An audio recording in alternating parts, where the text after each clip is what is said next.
Welcome everyone to the Collective Compass movement.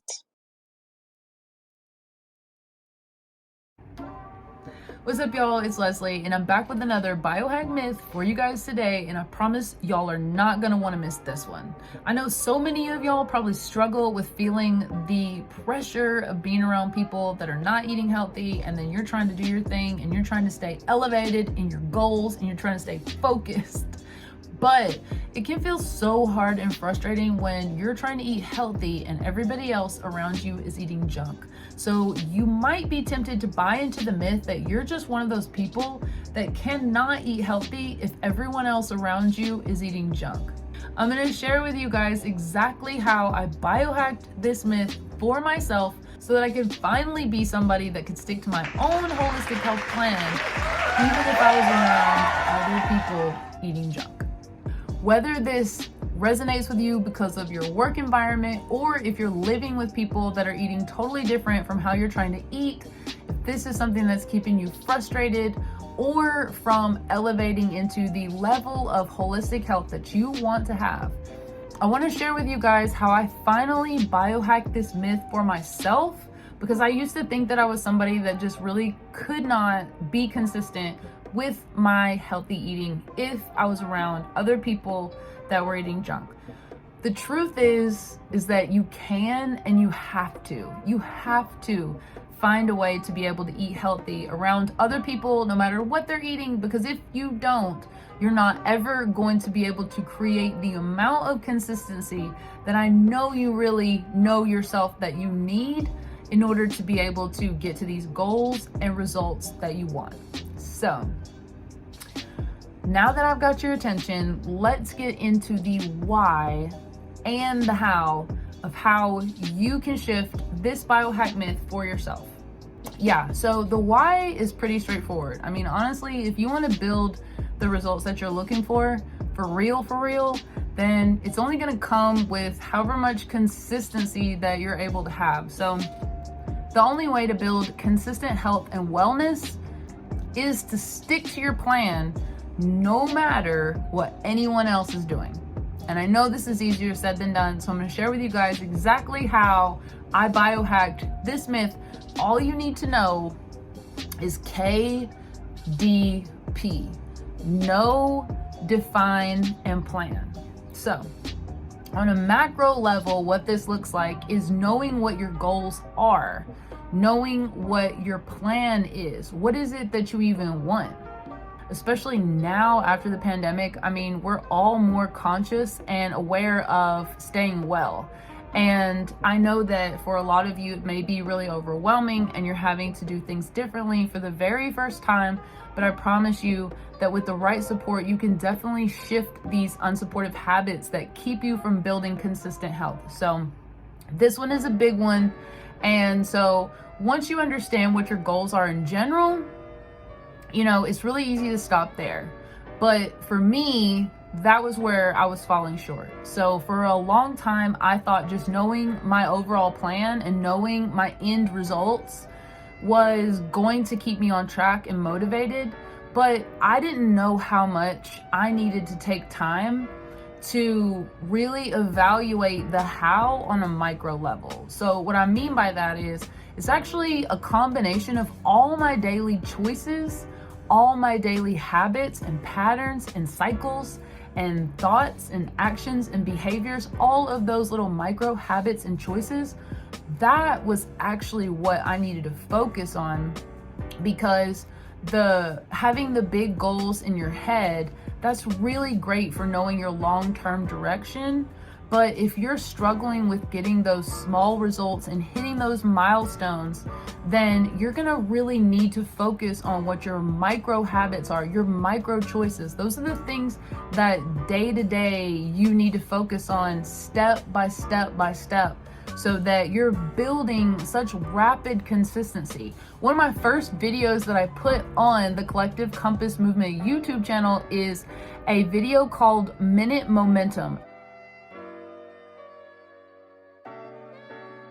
This was me just sharing with you guys my thoughts about how much faster you can accelerate yourself into your goals and results by taking the time to really understand what you're doing on a micro level. What are your thoughts every day? What are your behaviors every day? What are your choices that you're making? Are they aligning with those macro goals and just those general thoughts of, you know, what your big goals are, what your long-term goals are, what results you want?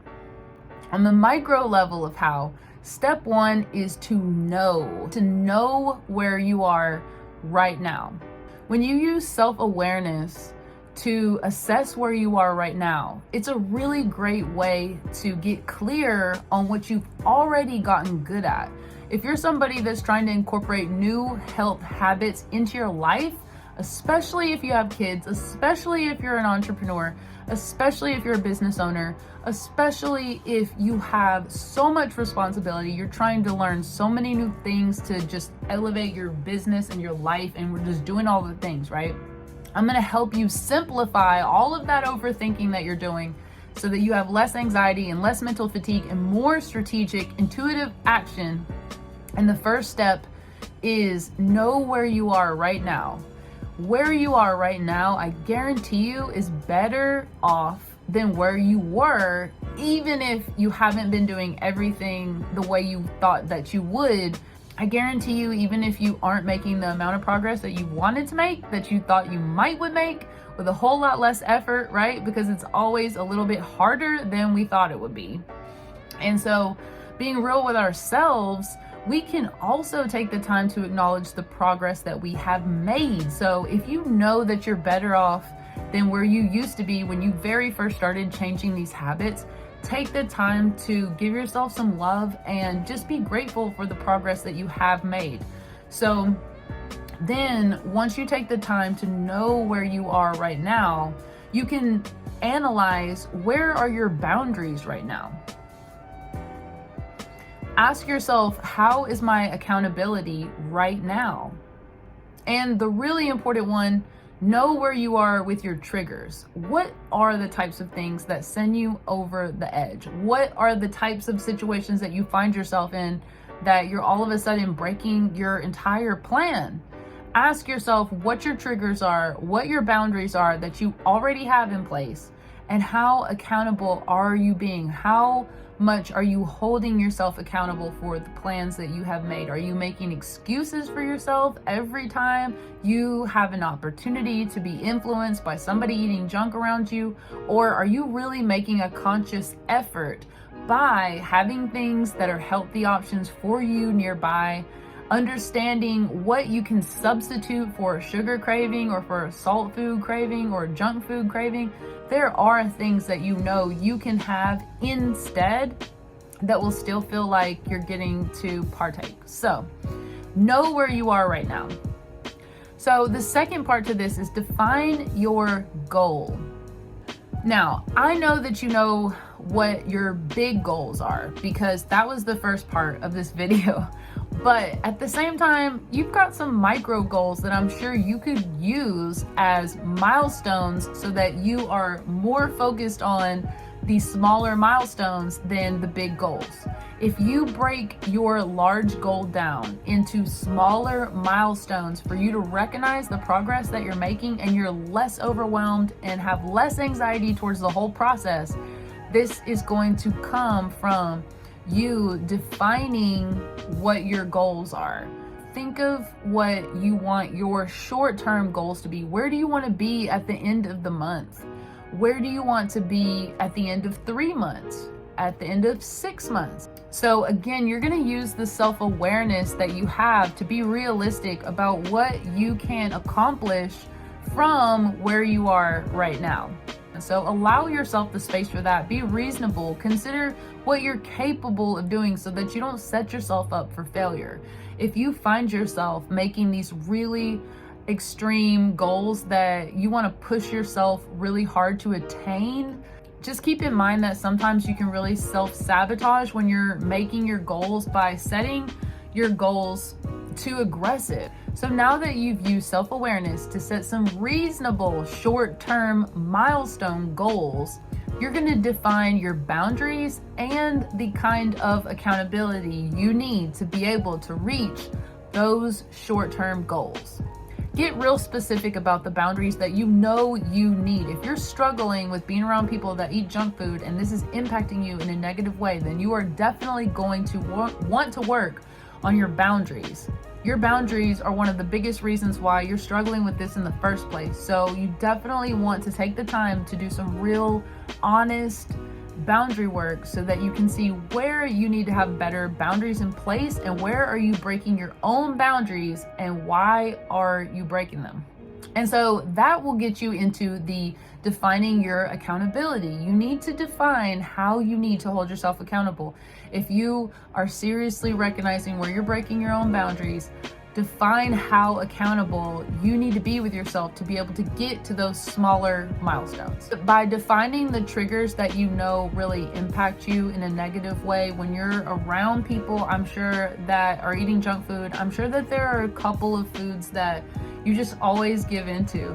And I know I had mine, so the more you can avoid being in the situation to where you don't have a healthy substitute and you know that you're going to be, if you know that somebody is bringing in a whole box of donuts to work tomorrow and those are your favorite donuts by chance, then you're going to want to make sure that you bring something to eat instead, and you're going to want to make sure that it's a good enough option for you to feel like you're not going to break your boundaries. You really have to be aware of your boundaries, your triggers, and how much you're willing to hold yourself accountable for. The third part of this is plan. Know how to get there. What daily choices do you need to make?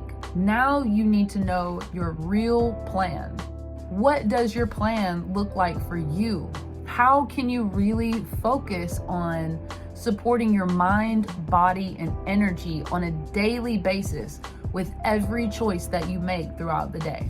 These are your 3 micro steps. Know, define, and plan. But don't underestimate the power of the pen and paper plan. Let me just show you this. Look, this is my work area, okay? So I'm showing you guys how important it is to have your plan in your face, to really honor yourself and honor your goals and honor your plans and your visions. There is a reason that you are being called to be mindful of your health. And there's a reason why this is on your heart and on your mind and on your energy to be able to master. So honor this about yourself. Take the time to put the energy in. Learn how to create a plan that's going to work for you. Come over to the Collective Compass Movement, schedule a 1-hour session. This is a really powerful session that is going to help you learn how to create strategic, intuitive action by creating a plan that's going to work for you. If you are somebody that is struggling to create consistency, go to the website, get access to the inner circle, and download the Power of 6.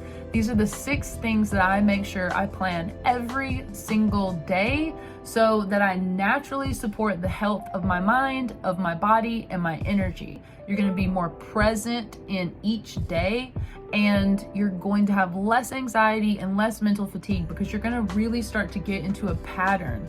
And I hope that you got something valuable out of this video. If you guys have any more questions, or if you want to share any experiences that you've had struggling with this, please share in the comments.